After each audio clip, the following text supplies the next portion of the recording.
Sheikh, the hadith of Gog and Magog firing arrows in the sky, is it related to nuclear bombing the space and producing electromagnetic pulses?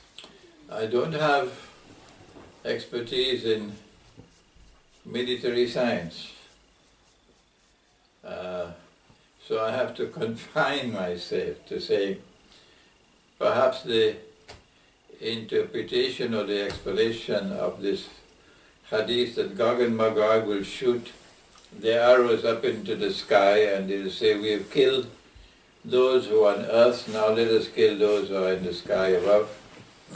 And Allah will send the arrows back down with blood on them. That perhaps this hadith applies to what the Americans coined Star Wars. Okay? It will be the sending of rockets and missiles up into the sky to try to destroy revolving military platforms up there. I don't know whether I'm using the right terminology because this is not my field of expertise. But I much prefer whether if this question could be posed to a scholar of military science. Yeah. Don't expect Imran Hosein to have all the knowledge in the world now.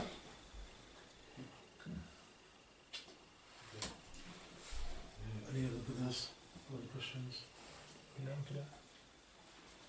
you ask your second question. Sheikh, the future of Africa in the end times, as we all know that an Ethiopian slave will destroy the Kaaba.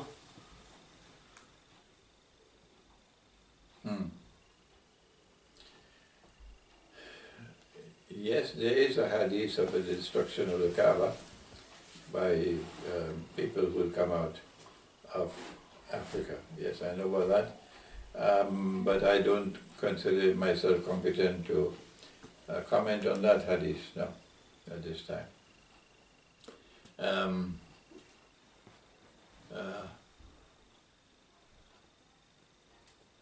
I don't know about any special role of Africa in Akhir Zaman, other than that part of Africa which can more easily travel to join the army that will liberate Constantinople.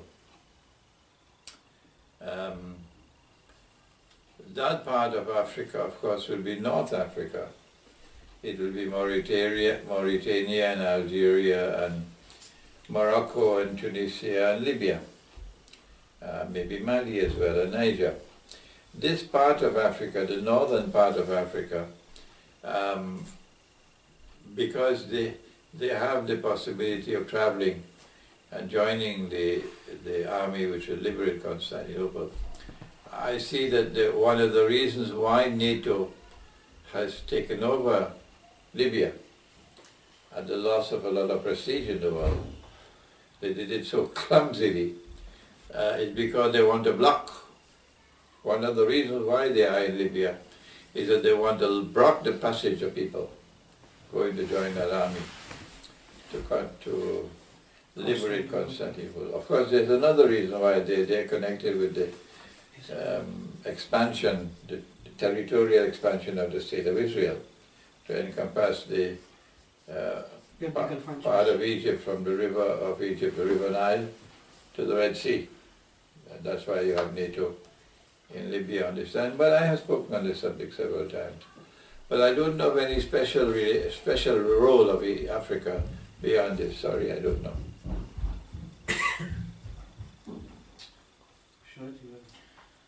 Well, my question is pretty straightforward. Who is this? Sheikh. Sheikh. Yeah. Do we have any vague or guess calculation which is extract from the ahadith which tells us the nuzul of Antichrist, Dajjal, what time? Yes. Yes, we do. I wrote a book on the subject. It's called Jerusalem in the Quran. And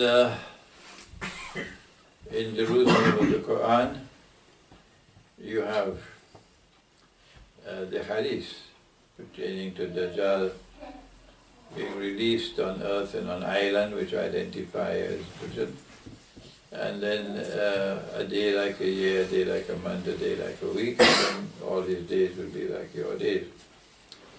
This gives us not three mathematically computed time frames, but rather three periods or three stages of the mission of Dajjal.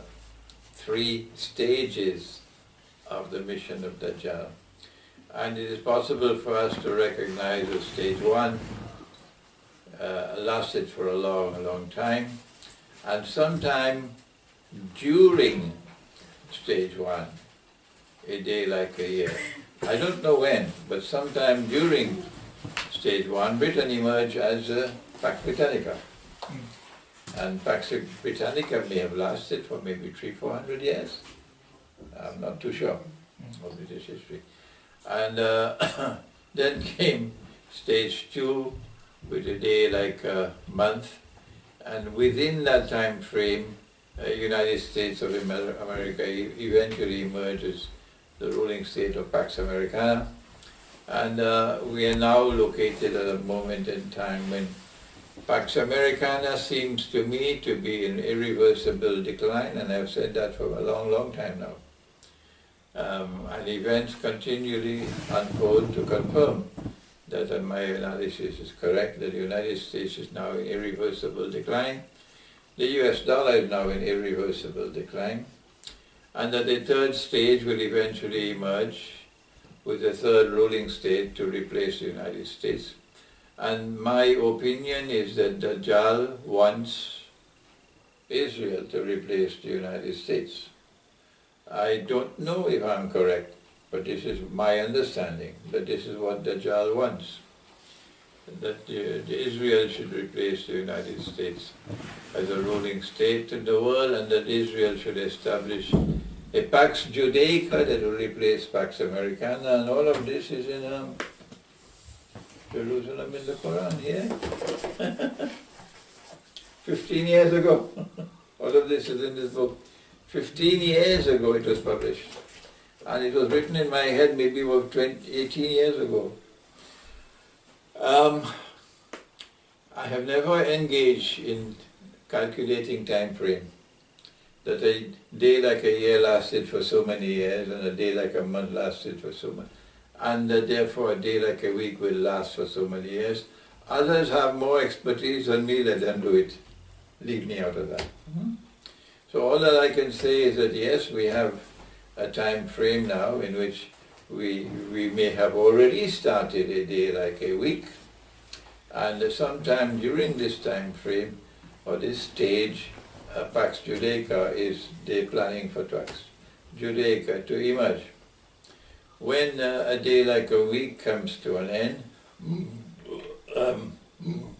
excuse me, Dajjal will then appear in person. But before that happens, you have to have these two major events, which are the Malhama, or the Armageddon, the Great War, in which 99% of all those who fight, all the combatants, will be killed. And the second major event will be the conquest of Constantinople. So I don't think it is wise on my part to say how many years we have left before this and before that and before that, and to confine to myself to saying it's close. Now, having said that, after I wrote this book on Jerusalem in the Quran, then I discovered the ayah in the Quran, in Surah Al-Mursalat, which the hadith is in harmony with that ayah. And that is, Allah speaks in Surah Al-Mursalat, and He says, بَعْدَ أَعُوذُ بِاللَّهِ مِنَ الشَّيْطَانِ الرَّجِيمِ انطَلِقُوا, proceed, إِلَى ظِلٍّ, towards a shadow, ذِي ثَلَاثِ شُعَبٍ, which will have three parts. Proceed in the historical process to a period of time in history which will be like a shadow, which will have three parts. And this verse of the Quran appears to me to be linked with that hadith. So Dajjal's three stages. Okay?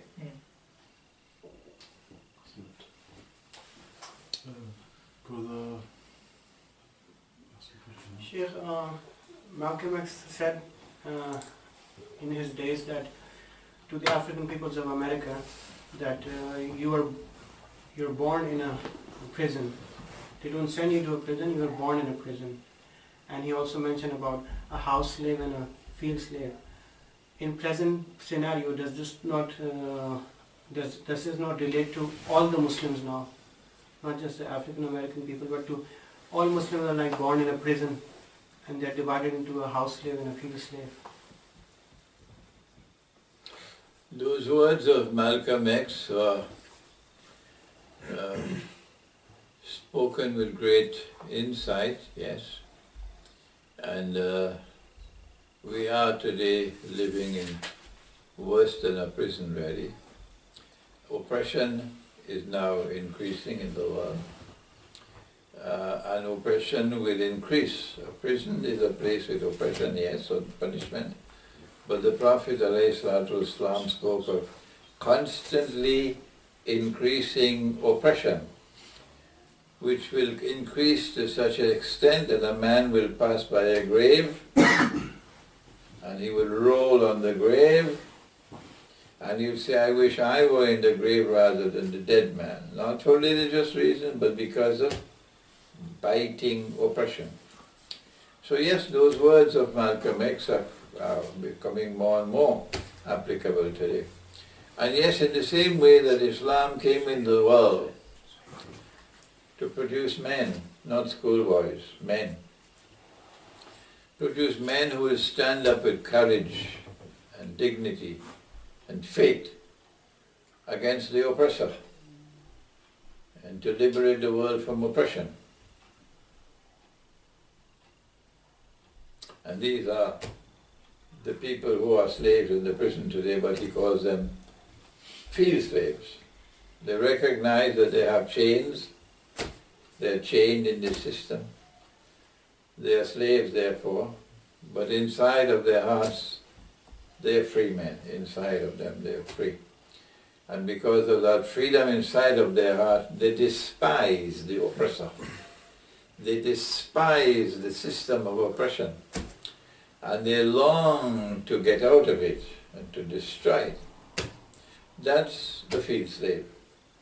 But then you have so many others who say, well, why should I live in Pakistan? It's so poor, miserably poor. And America is rich, it's heaven itself, I should go and live in heaven. Yes. And then they look down at Pakistan and they despise Pakistan. And America is heaven. And since we are living here in America, we have to be faithful to America. So the American armed forces are our boys. Yes. That's what they are. These are our boys. This is our government. We have to be faithful to them. These are the house slaves. They are imprisoned in slavery because white America and black America are different.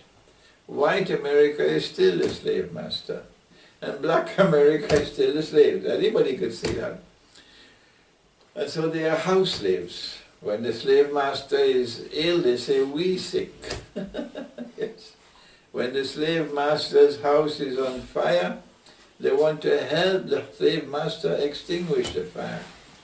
But the field slave says no. When the house master's house is on fire, he prays to God, send a strong breeze, burn it down. That's the kind of Muslims we have today. We have those who are house slaves and those who are field slaves. Correct? I commend you for turning to Malcolm X to teach us that. Okay, Brother Sir.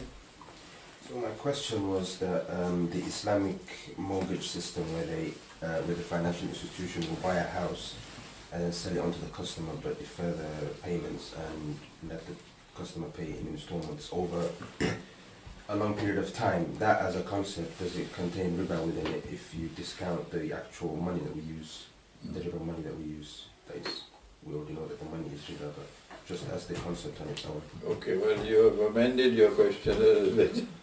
But I still retain my answer.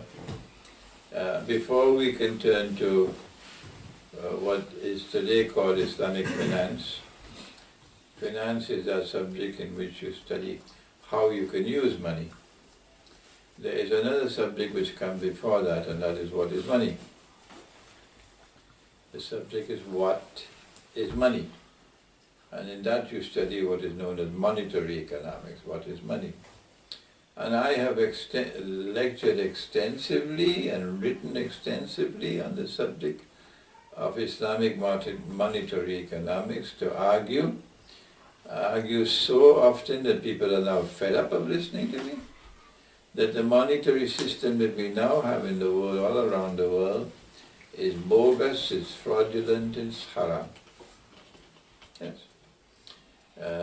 It's now paper money, which came out of Bretton Woods and the International Monetary Fund, and which prior to that had emerged in the early 17th century from the Bank of England. If you agree with me that the money that you're using is bogus and fraudulent and haram, the implication which will follow is that all transactions using this money will all be fraudulent and haram. Good. Having disposed of that, we can now turn. If a house is being sold for 100 dinars, we're not using bogus and fraudulent money. A house is being sold, say, for 1,000 dinars. And a dinar, of course, is a golden coin. A dinar is not made of paper. And you do not have the money to buy the house, cash. If an institution comes along and says, no problem, we will buy the house for you, cash, and we will then sell it to you. And provided that the buyer and the seller agreed on the selling price, which will involve some measure of profit for the one who bought the house, then this is called a murabaha transaction, where both parties know the measure of profit or the extent of profit. This is a halal transaction, yes, if it is a cash transaction. But if the financial institution buys the house for 1,000 dinars and then sells it to me for 2,000 dinars, okay, and they're not selling it to me cash, they're selling it to me for credit, then what is the market value of the house? If the market value of the house, which has just been bought yesterday, is 1,000 dinars, why would I pay 2,000 dinars for it when I can buy it for 1,000? There's only one honest answer to that question. All the rest belong to Disneyland. The reason why I'm prepared to pay 2,000 dinars to buy the house when it is available for 1,000 dinars is because I'm not buying it cash. I'm being given time to pay. If money can increase over time, then that is riba. That's the classical definition of riba. That money increases over time by itself, that is riba. So this is not murabaha. It would be murabaha if I'm buying the house cash. But if I'm paying cash 2,000 for what can be bought for 1,000, someone should make an appointment for me to meet with someone called a psychiatrist. Yeah. Because I'm not right in my head. Yeah. The reason why I'm buying for 2,000 when I can buy for 1,000 is I'm being given time. So in Islam, cash price and credit price must remain the same. You cannot have a credit price that is higher than the cash price for the same article. Hmm? The difference between the credit price and the cash price would be riba.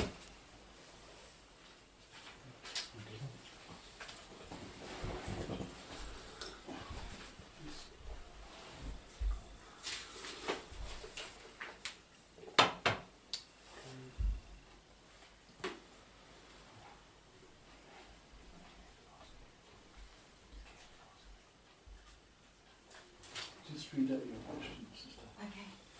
Sister's Assalamu got. alaikum, Sheikh Imran Hosein. It's an honour to actually meet you.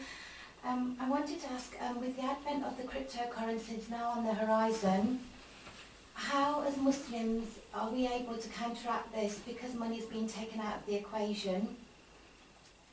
They're trying to push for the cryptocurrencies which has no basis because it's been known as being fraudulent because we don't even know who the actual owner of the cryptocurrencies is. So how is it as Muslims are we going to be able to avoid being drawn into this another fraudulent Ponzi scheme? Good. We already have a sorry history of being deaf, dumb and blind as Muslims for the last 100 years.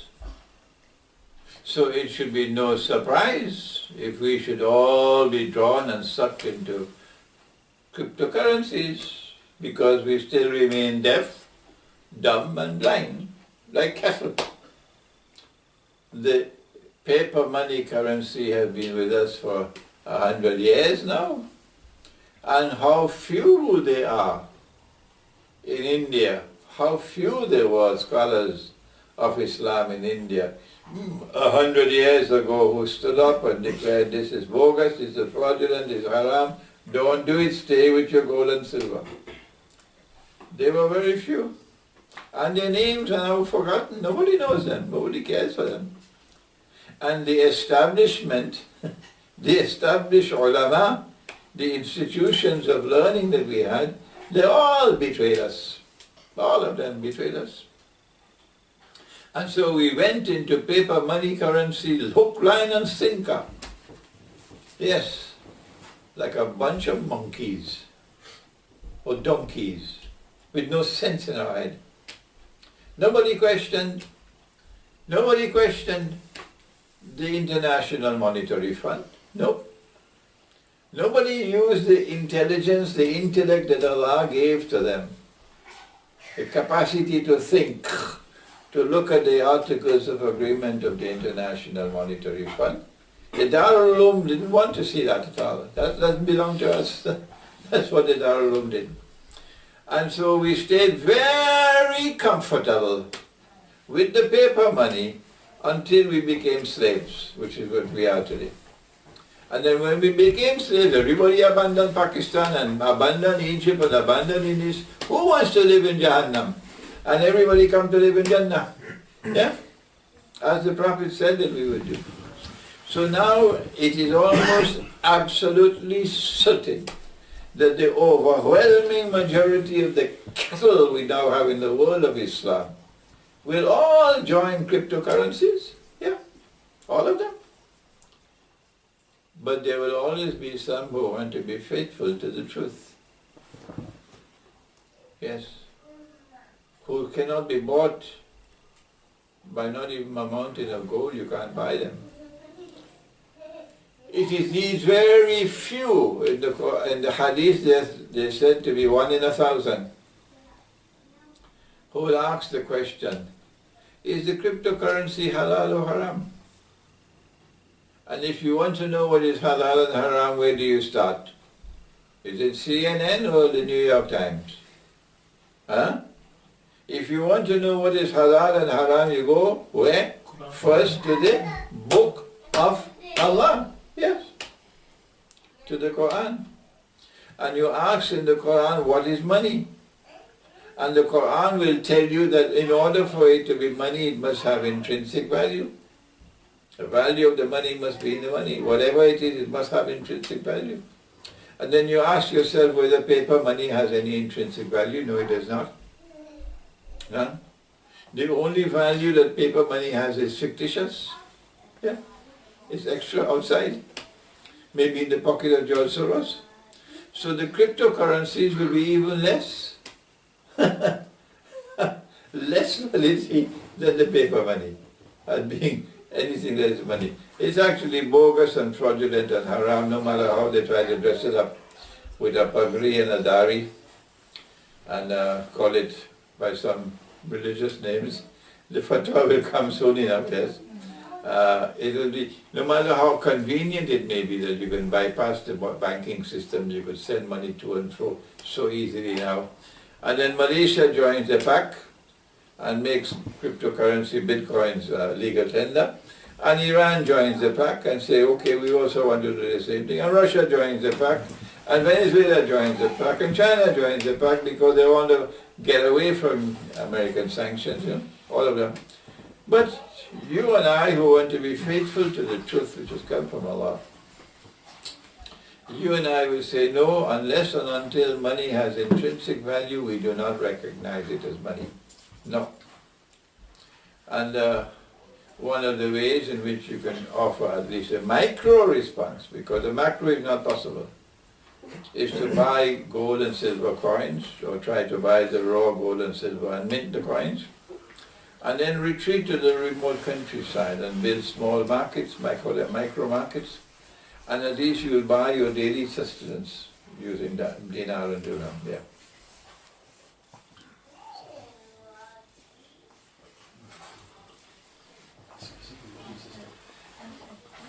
Dear Sheikh, an idea might be because in Russia, I think it's in China rather than Russia, you can actually invest in businesses there and then change your money to gold if you would like. They will exchange your currency to gold. So if we maybe try to even do business in countries where we can actually have, instead of having money or any Bitcoin in return, you could have gold in return? Nothing stops you now. I don't think the law prevents you from changing your bogus money and buying gold and silver. I don't think you are prohibited. But to invest in those countries... I do not use the word, I will not use the word invest. You do not invest. You do not invest in money. No. You do not make a business transaction by buying money. No. What you're doing is changing your bogus money to halal money. Yes. That does not qualify as an investment. No. You're not buying gold to see the gold appreciate in value and then you sell the gold and make a profit. No, you're buying gold because you want to conform with what is halal. That is why you're buying gold. So please do not use the word invest or investment when you seek to buy gold and silver, particularly when you're a Muslim. You're buying the gold and silver so long as it is available. You can buy it. But tomorrow I believe that they will make laws prohibiting you from buying gold and silver and from keeping gold and silver. I think around the world the governments will do that. Then what do you do? Did this happen before? Yes. It happened in the United States of America. What did the American government do in 1933? They banned the use of gold as money. You had to sell your gold to the US government at $20 an ounce, and you had a certain amount of time. And if after that they caught you with gold, they could charge you $10,000 in fine and send you to prison for 6 months. Okay? I have a book entitled Prohibition of Riba in the Quran and Sunnah, and in that book you'll see the proclamation of the US government. The gold, not jewelry, gold coins and gold certificates and bullion, to the Federal Reserve at $20 an ounce. They gave the gold and they took the paper. And the smart Americans had shipped their gold to Switzerland. Then what did the US government do? It changed the price of gold from $20 an ounce to $35. meaning it devalued the paper. And then it removed the ban. And the Americans could now buy back their gold. But now, at the end of it, they've lost 41% of their gold. Through this process of devaluing paper money, you're able to have a massive transfer of wealth. But of course, the very learned ministers of finance of Pakistan and the governors of the central bank and the economists in the Ministry of Finance and Ministry of Economic Planning and so on, who got their PhDs in the United States and Britain, they don't know nothing about this. They're just like monkeys selling out Pakistan for all these years, while they have their mansions in Miami and in Los Angeles and so on. They're rich, betraying the people with their PhDs. This is what the money has done. You have ripped off the people. So they can ban the use of gold. They did it already. And when the master, the slave master, lays down the law, all of these chickens will come to roost. All of them will say, okay, we agree. And Pakistan will ban the use of gold, and India will ban the use of gold, and Algeria will ban the use of gold, and Mauritania, everybody. Like a bunch of monkeys. Because they said a girl cannot be married until she's 18. And guess what the bunch of monkeys did? All around the world. But should I say a bunch of jackasses? All around the world. All around the world. The parliament comes, the National Assembly comes, this comes. A girl cannot be married until she's 18. All around the world. This bunch of jackasses. That's what they are. So tomorrow they will ban gold. So even if you bought dinar and dirhams, they'll come to seize it from you. Which is why there's some guidance in Surah Al-Kahf. What is it? Huh? What is the guidance in Surah Al-Kahf? Move to the countryside. Huh? Move to the countryside. With your gold and silver, what do you do? You bury it. Bury it. That's right. That's right. There's so much wisdom in Surah Al-Kahf, because if you bury it and you have a structure built on top of it, when they come with their machines to check for gold underneath the ground, they won't be able to find it. See, Surah Al-Kahf. Yeah. That's my answer to your question, yeah. Okay, brothers and sisters, we're just going to take a 15 minutes break in Q&A, and we'll obviously continue shortly after that. Very good. So I want to make a few more comments on cryptocurrencies and paper money before we turn to another subject. 3 times in the Quran, Allah has prohibited what today is recognized as inflation. The constantly increasing prices in consequence of the falling value of money. That's inflation today. And through this process of inflation, people are ripped off of their wealth. 3 times in the Quran, Allah has commanded. He says, وَعَلَوْذُ بِاللَّهِ مِنَ الشَّيْطَانِ الرَّجِيمِ وَلَا تَبْخَسُوا النَّاسَ أَشْيَاءَهُمْ. One way, do not deprive people, do not diminish the value of people's property and wealth and so on. أَشْيَاءَهُمْ.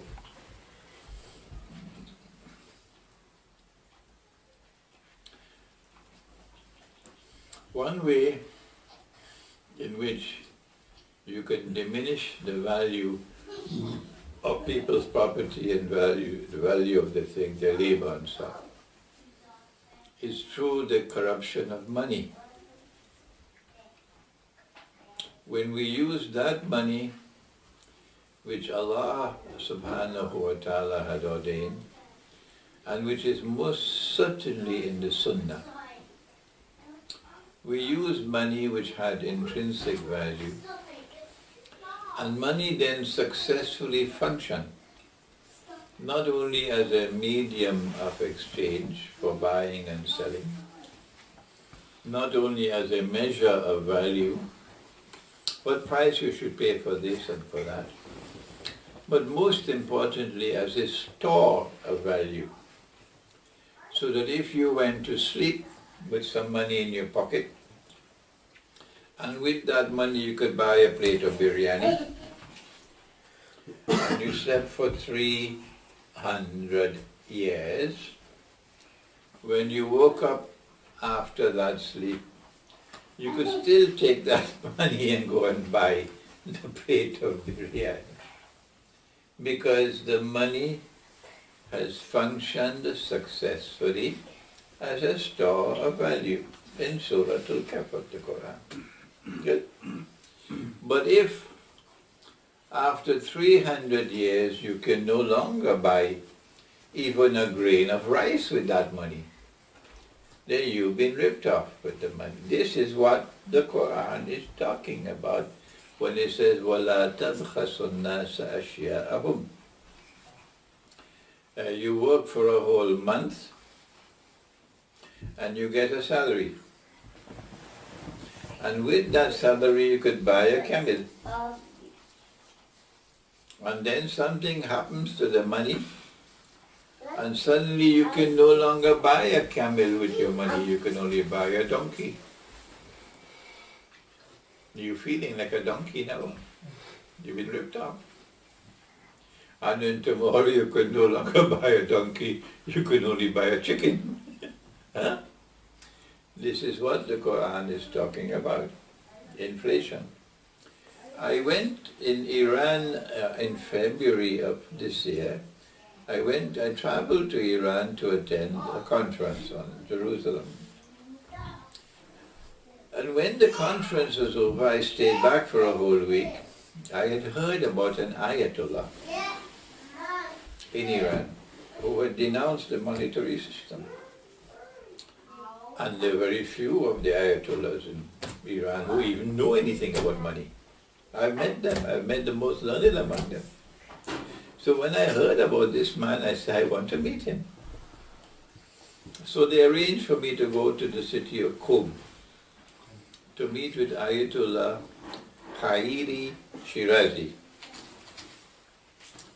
When I reached to his home, there was a very simple, humble home with 3 stairs, and I had to climb up these stairs with my bad knee, so it was painful. When I reached to the top, there was a nice carpet. They all sit on the carpet, no chairs, no tables and so on. And some of his senior students were there waiting. They wanted to be present for this encounter, this exchange of views. So I sat down waiting for just a little while before the Ayatollah came. And he came and he sat down next to me on the floor. And he held my hands in his hands and he would not release my hands. No. He kept on holding my hands.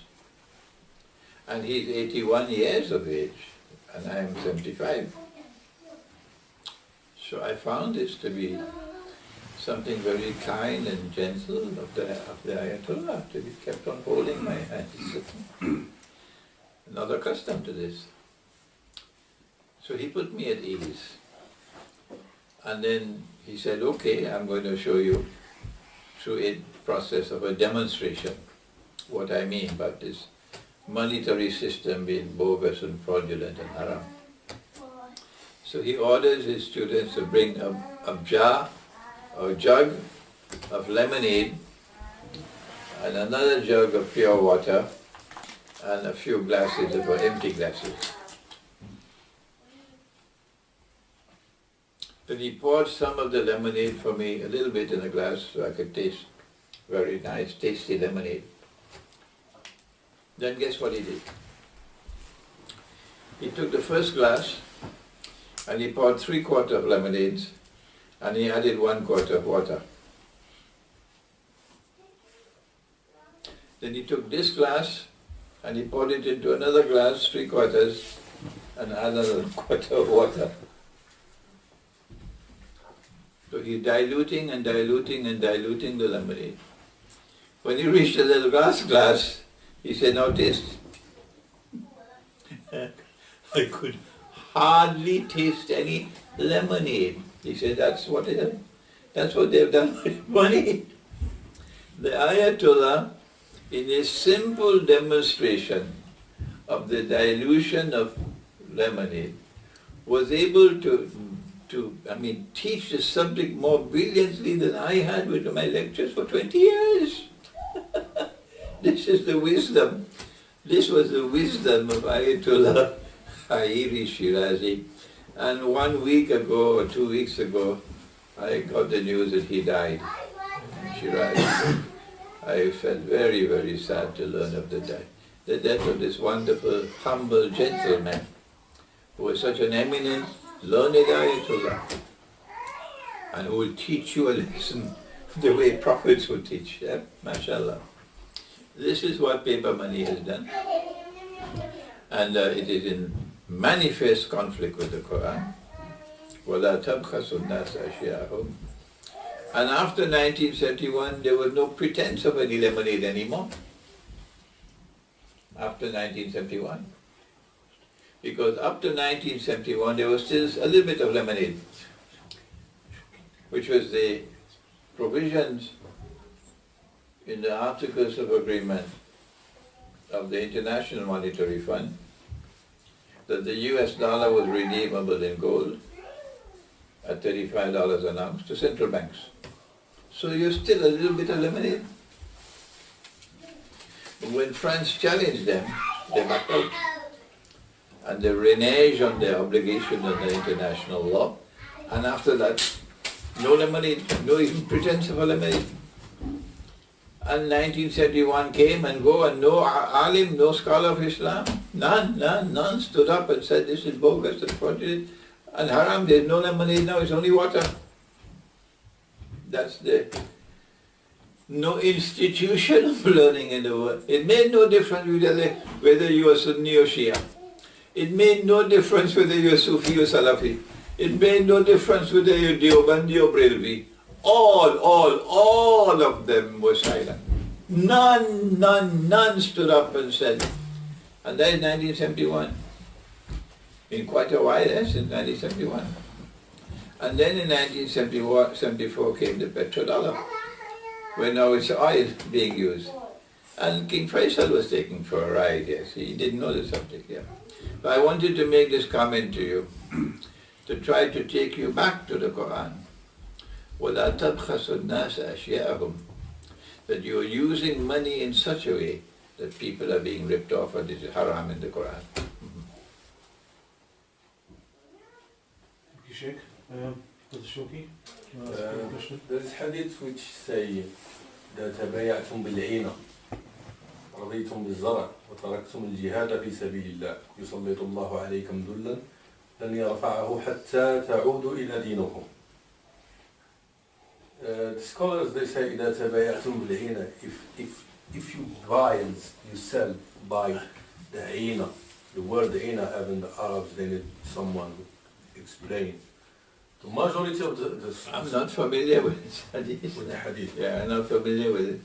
And I'm not going to comment. Hadith, the Prophet he mentioned three things, which if we do it, we will be humiliated in the end time. He said, إِذَا تَبَايَعْتُمْ بِالْعِينَةِ, if you buy and sell by the Aina, and the majority of the scholars, they explain, the Aina is kind of riba, but no one can explain it clearly which kind of riba. And today we buy and we sell with this currency. What is the meaning of the word ina? Leina, this is what I want to ask, because the word Leina is even the scholars which they study. Are you familiar, Maulana? تبايعتم بالعينة ورضيتم بالزرع وتركتم الجهاد في سبيل الله يسلط الله عليكم ذلا لن يرفعه حتى تعودوا إلى دينكم. This is the hadith. One of the three things is if you buy and sell by the Aina, and all the scholars they say buy and sell with riba, and today we buy and sell with currency. My question is, if this currency shown clear that this is the riba which It is most certainly without a shadow of a doubt. The paper money that we are using is riba in the sense that it is being used for riba. I'm asking this hadith because it looks like they are hiding it. Yeah, I have never. He's showing clear that he I said don't if understand you it. do this, if you buy and sell by the riba, Allah will humiliate us till we come back You to our have religion. my email address? You don't have my email address. No, but I can have it. Right, so Ashraf will give you my email or I will send Hosein. you hadith. Can you send me the hadith Where's it from? with the Arabic text?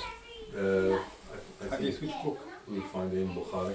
Bukhari. Yeah, You sure? yeah. Okay, we'll just move on to the next question, Sheikh. This question will be by Brother Hosein, sorry. Asir. I wanted to ask something about this. Sheikh, back in the days, the Sahaba radiallahu ta'ala anhum used to pray Dawaqat Namaz Nafil, and the cloud used to come and it's rain on their place. Now we need 1000 rakat, but nothing happened. His barakah is gone because of not using gold and silver. We have betrayed the Quran in many more things. Yes, many more things, not just in money.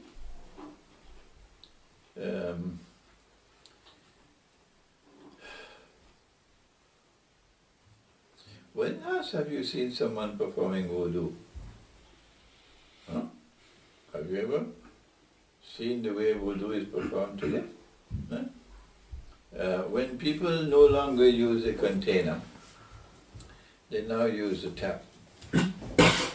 I would think that most people in London today, when they go to the masjid for salat, nearly everybody uses a tap, and you hardly ever find anyone using a container. Is that correct? No one. Yeah. No one is using a container anymore. So do you see them open the tap, hold their hand and close it up? No. Have you ever seen that? Fully lost. Huh? Fully lost. But that is the sunnah. You should open the tap, fold your hand and close the tap. Use this amount of water to make wudu. That is the sunnah. If you did not use the tap, you dip with your hand and get that amount of water. Chullu bhar pani is called in Urdu. This is the sunnah. Okay? And you cannot find anyone non-performing the sunnah today. Nobody. It's time for you to open your eyes. Go check out what is the sunnah of wudu. Okay? How is wudu performed? And if I no longer have a container and I have to use a tap, how should I conform with the sunnah if I'm using a tap?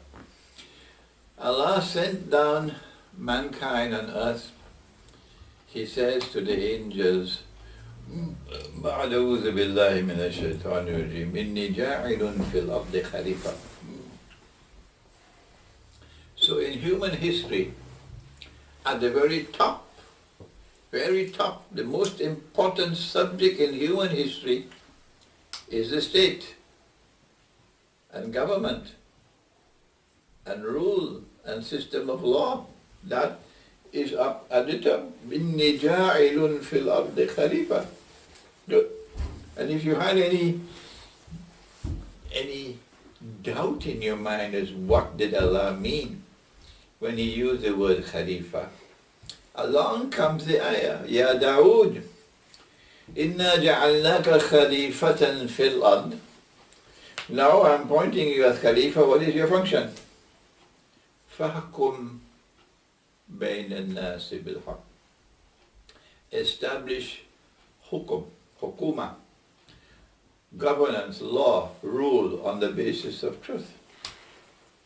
Around the whole world today, this has been repudiated. Yes, the whole world of Islam repudiated. And around the whole world of today, thanks partly to Muhammad Iqbal, we now have the Republican state. And he says, to his eternal, to his eternal sorrow, really, to use a mild word. He said that the Republican state is an adequate substitute for the Khilafah. And if you don't believe me, go and look in his book. You'll find it there, The Reconstruction of Religious Thought Islam. So Allah is no longer Al-Hakam. No, the supreme authority. The state is now the supreme authority. Allah is no longer Al-Malik, the sovereign.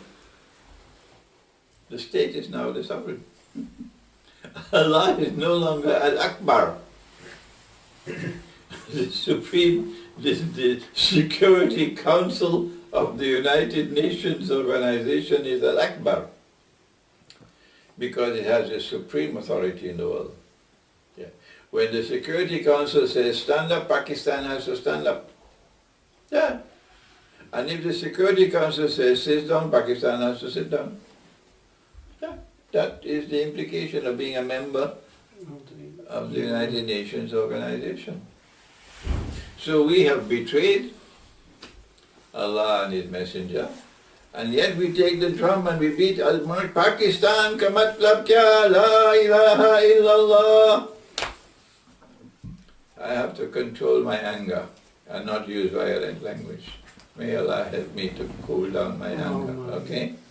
We have betrayed Allah and His Messenger. All over, the betrayal is monstrous. But the good news is while the elders are stuck in concrete, we can see the youngsters now waking up and willing to learn. And this is why I'm so happy to be in Britain. Because I'm seeing here in Britain what I'm not seeing elsewhere. I'm seeing young people coming out of your Darul Ulooms in Britain, and bright young people, not like in Pakistan, you know. When he cannot go abroad to study, then he go to a Pakistani university. And when he cannot get into a Pakistani university or college, he can't go anywhere, then he go to a Darul Uloom. At least you get Kada and Pina in the Darul Uloom, right? And you could graduate and get a little job as an Imam or Muezzin.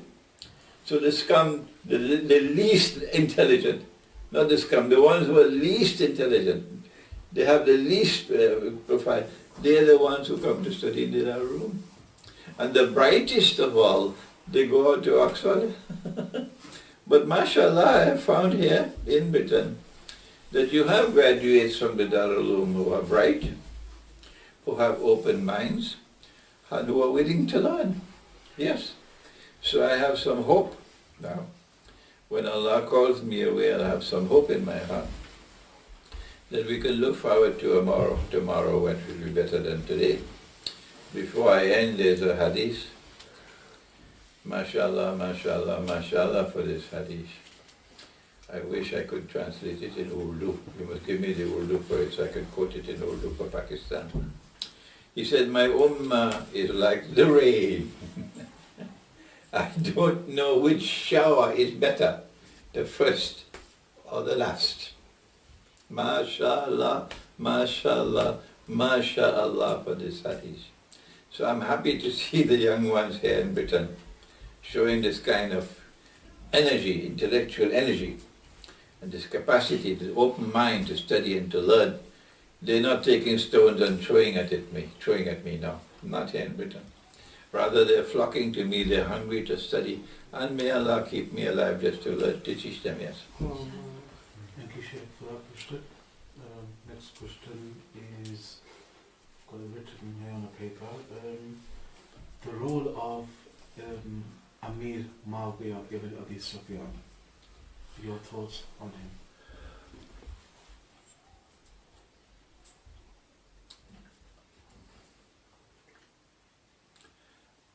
I believe it is no longer a matter of any doubt in the minds and the hearts of the Ummah of Muhammad alayhi salatu wasalam that Amir Muawiyah departed from the conduct of his predecessors in a very important way and to the everlasting detriment of the Ummah of the Prophet ﷺ. I think I am on solid foundations when I say that he wanted his son to succeed him. If I am wrong, I would like to get the evidence to support the view that I am wrong. And I think that I am on solid grounds when I say that the grandson of the Prophet ﷺ, Sayyidina Imam Hosein radiallahu ta'ala anhu, had the wisdom, the knowledge, the insight to be able to see and to recognize that this was a dangerous departure from the way of those who had preceded him. And this would cause great damage to succeeding generations. And that he then resisted this succession for this grounds. If I'm wrong, I am subject to be corrected, yes. And I would like to put it into record that I hold the view that Sayyidina Imam Hosein was correct. Yes, he was correct. If I have to pay a price for that, I'm prepared to pay the price. Good. If the following that I have just explained in very simple language and very plain language is correct, then we were correct when we excluded Muawiyah, Amir Muawiyah from the Khulafa al-Rashidun. I don't think I need to speak more. Thank you, Sheikh, for the answer. Next question is to Brother Abdullah. Is it Abdul? Abdul, do you want to ask a question? Some time ago, Sheikh, you you spoke about the hadith of the surrounding of Ya'juj, Ma'juj with the Isa alayhi salam and so on. And there's part of this, I believe it's part of this speech in which you also said that they conquer the earth, and then they say we have conquered everybody on earth, we are now going to conquer those who are in the heavens, and they fire their arrows into the air. And you said that at that point you were unsure what that part meant. Is there any, since then, have you... Yes. Someone asked that question before you came. Okay. And I said, I don't have the knowledge of military science. All I could say is this appears to me to what the Americans describe as Star Wars, okay? Shooting your rockets up into the sky and so on, to try to damage revolving platform, military platforms circling the earth. But someone who has a knowledge of military science, up-to-date military science, would better be in a position to comment on this hadith here. I know the limits of my own thought here. Okay, Brother, what's your name again, sorry? Question. Okay, good. Sheikh, what it does is when they fire the nukes in the sky, the earth, it sends only gamma rays, it does not destroy the earth's atmosphere, but it sends gamma rays down to the earth, and everything which works on electronics is fried, so electricity does not work on the earth. This is what happens when you nuke the space. Yes, we had a seminar in Geneva in August of 2015 when Pieros and Giorgio joined with me on the subject of preparing for nuclear war. And he made this point, that you'll achieve more by exploding a nuclear device in the atmosphere than on the earth, yes. He explained this very carefully, that the exploding a nuclear device in the atmosphere will cause every single thing that is electronic to stop working for miles and miles and miles all around us. Okay. Okay. Sheikh, I've got a written question here, just bear with me. What is your opinion on recently the United Nations vote on Jerusalem? More than 100 countries voting against Israel, and America and only 9 voting in favor. Contrary to that, also India. The General Assembly vote you're talking about, not the Security Council. Yes, you were United. The Security Council was 14-0. 14-0. 14-4 and the United States are vetoing. The General Assembly was 129 in favor and 9 against, with something like 30-something abstaining. I've not had the time to do the kind of research work that a student of international relations would have to do. I'd have to go and examine each one of those countries which abstained. Each one of those countries which voted and are in a precarious economic condition and are dependent on US aid, and yet they voted in favor of the resolution. For that you need some time, and I have not been able to find the time to do that as yet. So I really cannot offer a critical comment, although it's a very interesting subject for research, yes. Okay, thank you for that, Sheikh. Before we conclude, however, that I have to give credit to Erdogan of Turkey. Although I am uncomfortable with him in many things, where credit is due, you must give credit. It was very sensible on his part, very intelligent, to call for a summit conference of the Islamic countries, Islamic Summit Conference in Istanbul, and to do that before going to the General Assembly. Once he had that conference in Istanbul, and you had a resolution coming out of that conference to support all the previous conferences. They have a long history of Islamic Summit conferences, and they've always put resolutions on this subject. The first Islamic Summit Conference occurred when?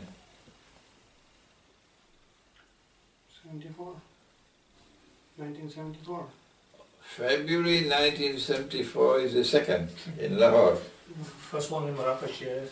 The first one was not in Marrakesh, it was where? In Rabat. In Rabat, yeah. Yeah, Rabat. When? 72, I believe. 71. September 1969. Oh. Pedaish nahi hota. In August of 1969, a Zionist Jew went into Masjid al-Aqsa and lit a fire which burned down the mimbar which had been built and donated to the masjid by Sultan Salahuddin Ayyubi. Okay. The whole mimbar was destroyed by fire. Only the mimbar. The destruction of just the mimbar of Masjid al-Aqsa was enough to bring the whole world of Islam together. And King Faisal called for a summit conference, and it took place in Rabat in Morocco. The Zionist world did all that they could to try to prevent the conference from taking place, and then to try to water it down. And they used the Shah of Iran to do that, to water it down, to make sure that you don't have any strong resolution coming out of the conference. But the conference did take place in '69. And then the Zionists did all they can to ensure it never repeated. Never repeated. So when the attack on Masjid al-Aqsa took place in '69, it produced the Summit Conference. And then came the war of 1973 and the oil boycott. And the price of oil rising from $3 a barrel to $12 a barrel. And the Arabs now having a 400% increase in their wealth. And then it was the political genius of Zulfikar Ali Bhutto who recognized the importance of this moment. And he acted swiftly. If he did not act so swiftly, he would not have succeeded. And then you had this Lahore Islamic Summit Conference with a focus on economic development in the world of Islam. But they didn't forget Al-Aqsa and Jerusalem. So, and every subsequent summit conference, I think they must have had about 15 or 12 already, every subsequent Islamic summit conference has always had a resolution on Jerusalem. So when Erdogan called for this summit conference, and he did it was right timing, the timing was excellent. They had no way to stop it, none, because his timing was perfect. The schoolboy who is now this crown prince in Saudi Arabia probably couldn't digest his dinner because there was nothing he could do to stop it. Saudi Arabia chose not to send any top-level person to conference because Saudi Arabia recognized that they were outmaneuvered by Turkey. Yeah, Turkey wants leadership of the world of Islam. Saudi Arabia wants leadership of the world of Islam, the two of them competing. And Erdogan was able to outmaneuver Saudi Arabia. So once he had that successful summit conference in Istanbul and the resolutions which were adopted on Jerusalem, it made it a little easier for those Muslim countries which were members of the OIC and members of the UN and who were poor and who were dependent on US aid to stand up and say no and vote in favor of the resolution. Egypt, for example, Egypt voted against Trump. I think some of the credit therefore must go to Erdogan of Egypt. Yes, next one. Okay, thank you for that answer, Sheikh.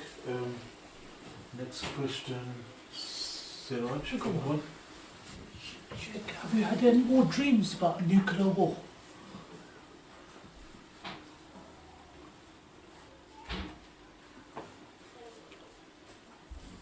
Yes, I had, I think maybe one or two other dreams of nuclear war, which has only confirmed to me that it's only a matter of time. It's coming. Yeah. Thank you, Sheikh. So, Sheikh? No, nothing very special, just regarding the curiosity. What's the future you are seeing about Pakistan? What? What is the future of Pakistan you are seeing? In the We long must run? always look at long term and short term. Long term, I see no future for Pakistan. Long term, I see the future for the Khilafah. Okay? Khilafah. And so those who hook their wagon to Pakistan and say, Pakistan, live or die, I am for Pakistan, I'm sorry for them. But if you hook your wagon to the Quran, you're safe. Alright? That's long term. And the Muslims of that subcontinent have the capacity to play a strategic role in Akhir Zaman is clear to me because Dajjal has consistently attacked them. From day one they've been attack. And it is such a sorrowful thing. It pains me so much that Dajjal should have succeeded in getting a man like Dr. Muhammad Iqbal to also do things that was beneficial to Dajjal. Yes, I feel so pained to say it because I have so much love for Iqbal I have so much admiration for his scholarship. He was such a brilliant scholar and a brilliant thinker. So all that I can say is I don't think that there was anything hypocritical in the heart of Iqbal. There was hypocrisy or there was kufr and these things in the heart. I have to say, however, painfully so, that I think he was taken for a ride. This is the best that I can say for him. He was taken for a ride. I don't want to say anything worse than that, no. Pakistan in the short term, it is pleasing to me that the Pakistan armed forces, at least, I don't know about the Pakistan government, is beginning to realize that Russia is a more faithful friend than the United States could ever be. That when a Russian government keeps its word, it'll keep its word. You can't say the same for Washington. Yeah. If the Pakistan armed forces were to continue on this path, I think they will win the hearts of the Pakistani people. The Pakistani people love Islam. They have been denied the freedom to have a government of their own for all through their history. The governments of Pakistan have always been made in Washington. And anyone who stood up to Washington was always assassinated. This is why I pray that Allah might keep Imran Khan alive. I have never met with him, but he was an honest cricketer. And I believe an honest cricketer will be better than the crooked politicians that they have in Pakistan. They are so crooked, I don't know how they can walk. They should have a walking stick to walk. So crooked they are. And the Pakistani people know that. But they go in this stupid thing called elections, and they sell their votes, they sell their votes like cattle. And these people keep on going. And of course they are rigged elections. That's why they have secret balloting. So that you could rig an election. That's why you have secret balloting. So in the short term, I'm happy to see the armed forces of Pakistan, at least, not the government, showing some sensibility now, some intelligence.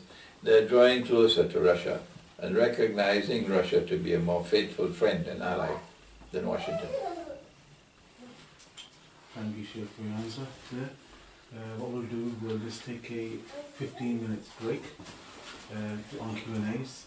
And once we return, we'll do the last session for maybe 15, 20 minutes, half an hour, 30 minutes, last session, and then we'll continue with the last session for about 30 minutes or so. We'll have 15 minutes break now. Okay? Bismillah ar-Rahman ar-Rahim. Bismillahi awwaluhu wa akhiruh. Okay, we have our last session now tonight for this day of ours in Birmingham in Britain. And I'm happy to be with you and happy to try to help with you with your questions. So who's next? Okay, so thank you, Sheikh. Next question will be asked by... I'll ask a question. Maulana, what's your opinion on Fethullah Gulen and the feud between him and Erdogan? Any opinion?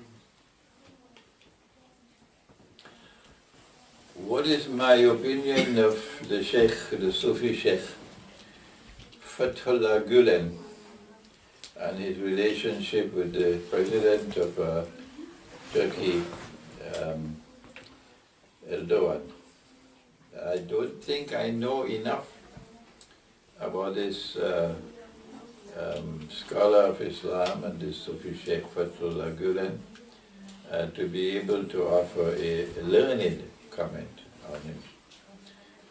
I do know that Erdogan used to be his disciple, and that they were all perhaps disciples of Najmullah Erbakan, what was his name? Najmuddin, sorry. The former leader of Turkey, Najmuddin Erbakan, who died. And that there was a parting of ways between the two men, between Erdogan and Gulen.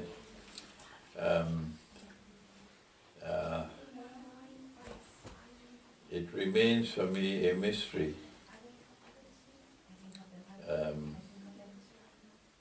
It seems to me as though there is so much between the lines that I don't know about, of the actual story of what happened 1 year ago when an attempted coup d'etat took place in Turkey. And Erdogan escaped and triumphed, and he blamed Fethullah Gulen for it. And Russia tipped off Erdogan about the coup d'etat. And as a consequence of that tipping off, from that moment Erdogan now became more inclined towards turning towards Russia. And he then went to Moscow himself and apologized to Russia for the shooting down of the Russian aircraft, which was a condition that Russia had. And since then he has been moving closer and closer to Russia. He has effectively given up his plan for Syria after rivers of blood had flowed, and he realized that he could not succeed in Syria. So he gave up his plan for Syria now, and he had joined with Turkey and with Iran and with Russia in now trying to build a triangle, Russia, Turkey, and Iran, to resolve the problem of Syria, and they have largely succeeded so far. I don't know, I'll probably have to wait until the next world to know the full story of that attempted coup d'etat, which resulted in such a fundamental change in Turkish foreign policy. Yeah. Thank you, Sheikh, for your answer. Next question will be... There's a hadith that I could be wrong about, I will not be quoting it like properly, that a man will be a mu'min in the day and a kafir in the night, and a mu'min in the night and a kafir in the day. How can we know that, am I not that person who is affected by it? The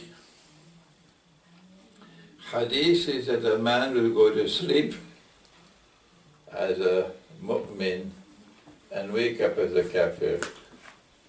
And a man will wake up as a mu'min and go to sleep as a kafir. It is not to be understood literally. No. It is a hadith which qualifies as delivering the mother of all warnings to you. That events are going to unfold so rapidly and so universally in the world, which are directed towards your faith, to destroy your faith, to misguide you, that it is going to be a very dangerous world in which to live. That's my first comment. But because of another hadith, I have come to the conclusion that the greater the danger exists, the greatest dangers exist in cities, and the minimum dangers exist in the remote countryside for those who want to preserve faith. So this is a hadith which we should consider very carefully when we choose to decide to continue to live in the big cities. We are risking losing our faith. Yeah. Thank you, Sheikh. Next question. Okay, I had one quick. Go on, you go ahead. You said earlier on that Pax Britannica lasted for about 300 to 400 years, and since Pax Americana probably won't even last 100 years, would it be right to say that Pax Judaica will be even shorter, since it goes from a day that's like a year to a month? I do not recall ever having said that Pax Britannica lasted for so many years. If you could kindly send me the evidence. I have never said it. When you were asked the question, No, I have never said that Pax Britannica lasted for so many years. It seems to me that, yes, you're right. It seems to me that Britain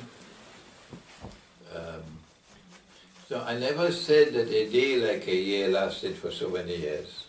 I never said that. Never. But you're right. Pax Britannica could not have lasted for more than 300 to 400 years. That's easy to say. But a day like a year, I've never said how long it lasted. Never. Spain was a more powerful country than Britain. Portugal was a more powerful country than Britain. And the Pope divided the world between Spain and Portugal. Half for Spain and half for Portugal. And the Pope, of course, is infallible. He doesn't make mistakes. And then Holland was a more powerful country than Britain. Germany was a more powerful country than Britain. They were all rivals with Britain. France was a rival with Britain. And it was only after Britain began to establish her naval dominance, and started taking control strategically important naval ports around the world. I think only then could you see the beginnings of a Pax Britannica. And of course Pax Britannica lasted only until when the First World War took place, it was plain. By the time of the First World War, it was plain. Britain was no longer the ruling state of the world. If the United States had not intervened, Britain would have been defeated in the First World War. Yeah. So yes, you're correct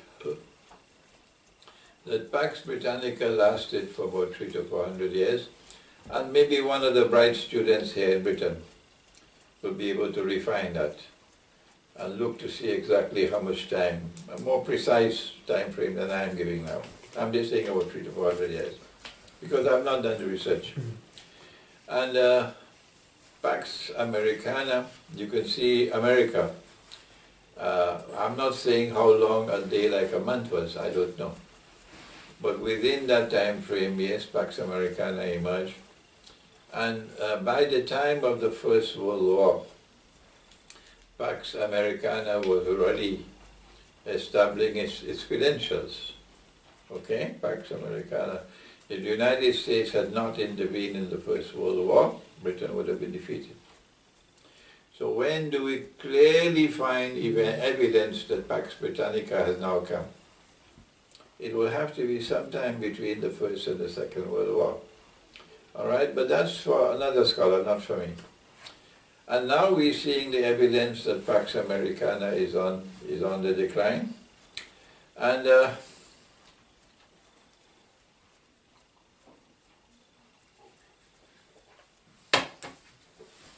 it must be tremendously embarrassing to the United States of America that the man who they had contemptuously referred to as a little rocket man, little rocket man, he has audaciously slapped the Americans on their face every time they opened their mouth. Every time they opened their mouth, he slapped them on their face. And they could do nothing except go to the Security Council for another resolution on economic sanctions. They can't shoot a single bullet at him. Not one. Only economic sanctions. And over there you can vote for economic sanctions, and underneath the table you could pass to Korea whatever they want to pass. Yeah. So, paper resolutions. They passed so many sanctions on Russia. Russia is still alive and prospering. They put sanctions on Iran. Iran is still there. Good. So you can put all these sanctions on Korea, but there are those in the world who will be able to go underneath the table and give the Koreans, so they will be able to survive. Yeah. So it must be tremendously embarrassing to the Pax Americana. The little rocket man could put them to shame. The writing is on the wall. Pax America is in decline. Okay? But I don't think that we can write off Pax Americana while the US dollar is still the international currency. We have to see the collapse of the US dollar. And I believe that cryptocurrency has come to ensure that the US dollar has what may be called a soft landing. They don't want to crash. It'll cause chaos in the United States and anarchy and civil war, because you know Americans have guns. Oh yes, they have lots of guns around, and you can't take it away from them. No. So if the US dollar were to crash, it could result in anarchy in the United States. So they have to ensure that the US dollar has a soft landing, and that's why they have this cryptocurrency at this time. I think the first and most important function of cryptocurrencies and bitcoins and so on is to demolish the US dollar, but to do so that it has a soft landing. I don't know therefore how long the Pax Americana will last, and therefore I can't say how long Pax Judaica will last, if they succeed with Pax Judaica. Sheikh, one answer. Next one. Okay, my question was, a brother said recently that after the Malhama, a Muslim army will conquer Constantinople. Now, a Christian army can't do that, but so the Orthodox Christians, they need the Muslims just as much as we need them. Could you explain more about that? I'm glad that you asked that question about the conquest of Constantinople, because I have to admit that I was perhaps lazy, intellectually lazy, and that it was not an adequate analysis of the hadith that I have lived with for these last few years. I have said so many times, I don't see any significance in a conquest of Constantinople after the Malhama, other than a military significance, and that is that the Russian Navy will then be able to pass through the Bosphorus, because NATO, goodbye to NATO. But I'm now beginning to realize that no, there's more to it than I had thought, and that is that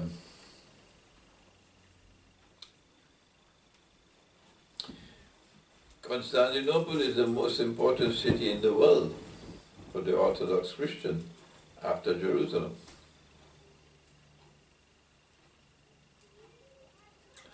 And so the conquest of Constantinople after the Malhama must have more than military significance. It must have significance for relations between Islam and the Orthodox Christian world.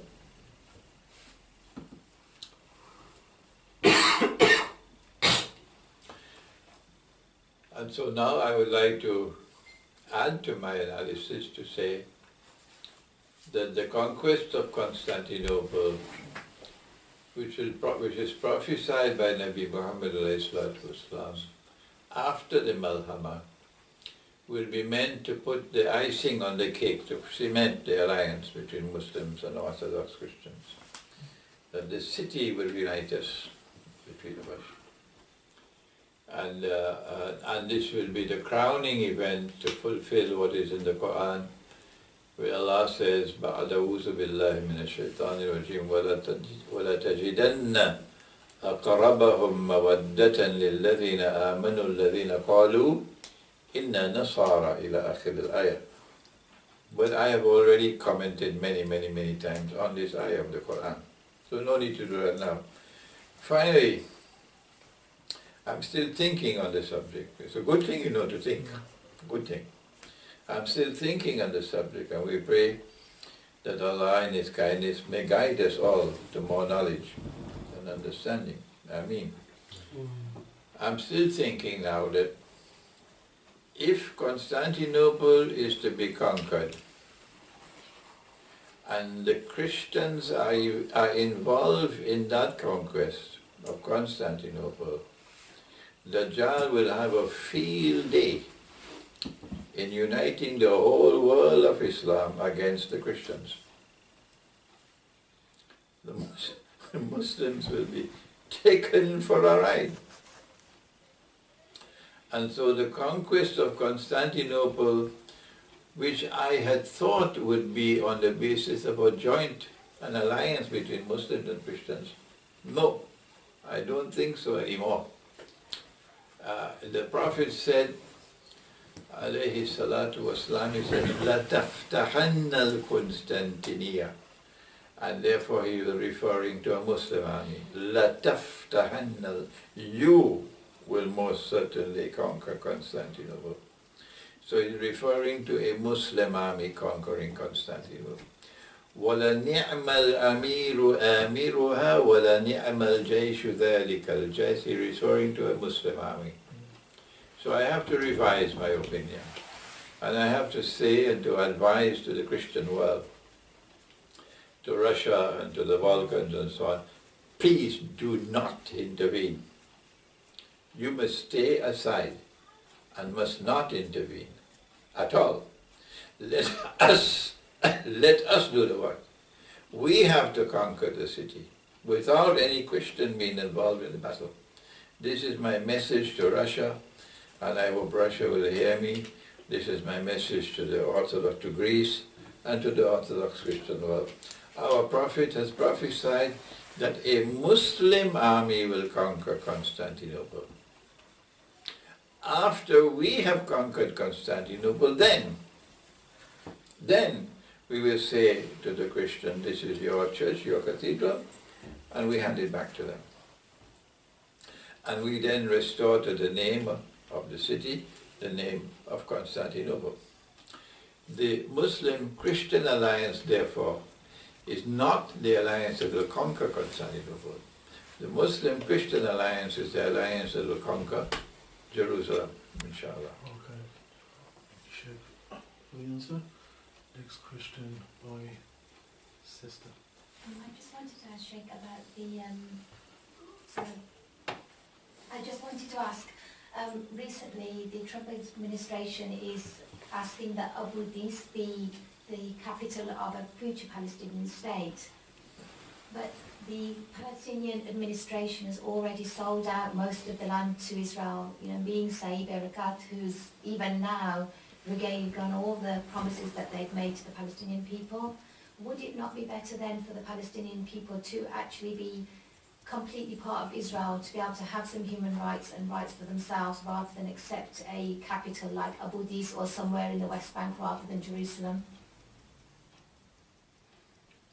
Explain to me the question.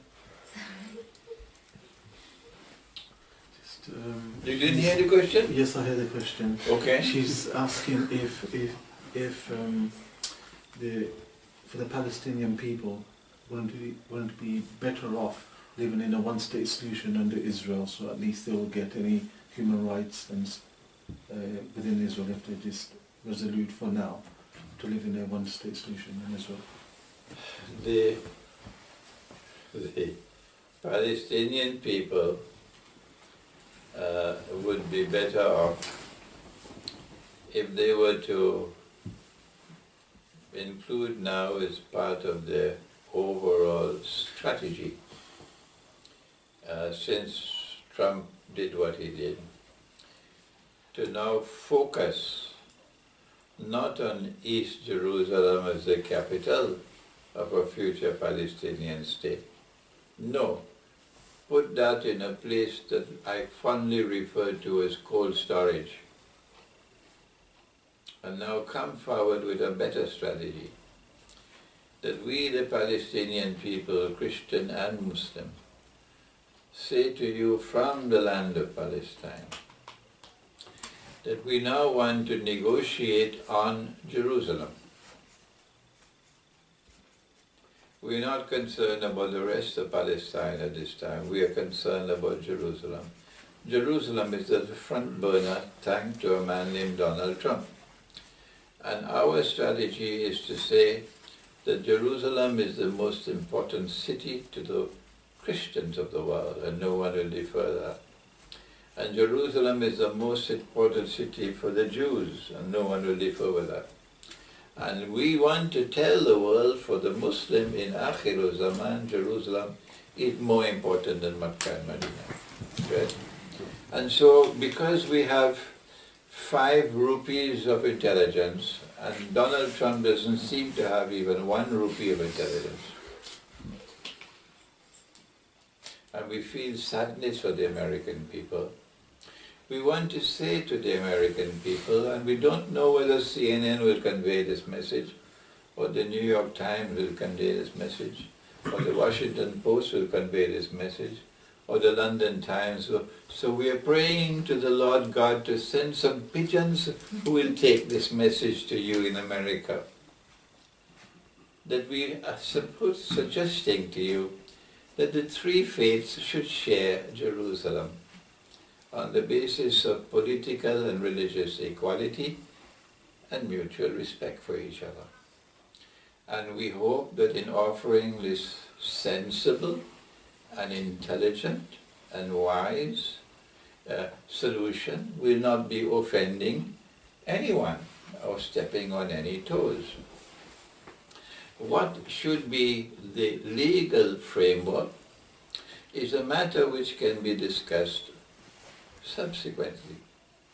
But our initial suggestion to the world today, thanks to Donald Trump, we thank you, Mr. President, is to say that the three faiths must share Jerusalem peacefully. Full stop. That is called strategy. That's Yes. what I was saying, because at the moment, the Palestinian negotiator for so many years, Saib Arakat, he gave the land away, so now Jerusalem should be of importance now. They will not listen to me. Yeah. No, they will not listen to me. But the good news is that some of the young people here in Britain who graduated from the Darul Rooms, that they might listen to me. And tomorrow you might have a galaxy of Islamic scholars here who will dazzle the world and teach the Palestinians a few lessons. Yeah. It all comes Yeah. from all your guidance anyway, so definitely. This is strategy. And if you use this strategy, you put the Zionists on the defensive. Because it makes sense. We want to share the city in peace. We want to share the city, therefore, on the basis of political and religious equality and mutual respect. Let us then proceed to a legal framework for a city-state. For a city-state, a plural model of a city-state. Let the legal scholars work on the framework. Very nice for a Muslim leader like Putin did when he reached out to the American people. He wrote an open letter to the American people when the Syrian chemical weapons, we had all the fiasco with the UN and the lies about who actually caused the so-called chemical attack. Putin actually checkmated America when he wrote the open letter to the American people explaining his actions, and it just endeared him to them. So if we could have even a Muslim representative actually speak up like this, and rather than the administration, because that's been selected, but to actually listen, speak to the American people, and I think that would touch their hearts more. The Russian president and the Russian foreign minister Yes. stand at their highest pedestal in the world today, with no Muslim leader, none, with the possible exception of Ayatollah Khamenei in Iran. None of them even close to the brilliance of statecraft of Russia today, and the brilliance of the president and of the foreign minister. Nothing. The United States has been left far behind by Russian diplomacy, yes. And I am a simple voice just suggesting to the world of Islamic scholarship, here is strategy. And Trump has given you the chance. Yeah. Now that he has made this stupid move, he's given you the chance. Do it now. Offer to the world, this is our solution. The Zionists will have no reply. Thank you, Sheikh, for the answer. We'll just do one more question to end the session today. Maulana, the Muslims don't recognize the importance of Jerusalem because of a hadith that is being propagated, that when you offer salah in the Haram, Makkah, it's 100,000, in Medina 50,000, and in Jerusalem, Baitul Maqdis, 10 or 20,000. So based on this, this has been circulating and propagating for many years. What is your opinion on this? I have no comment. I prefer to go to the Quran first. I have done that consistently. And when I go to the Quran and then go to the hadith which supports the Quran, I have come to the conclusion, which I have been shouting from the mountain tops of late, that the most important city in the world in Akhiru Zaman for a Muslim is not Medina or Yathrib. And since it is not Yathrib, Makkah has a status even lower than Yathrib in Akhiru Zaman. The most important city of the world for a Muslim in Akhiru Zaman is Jerusalem.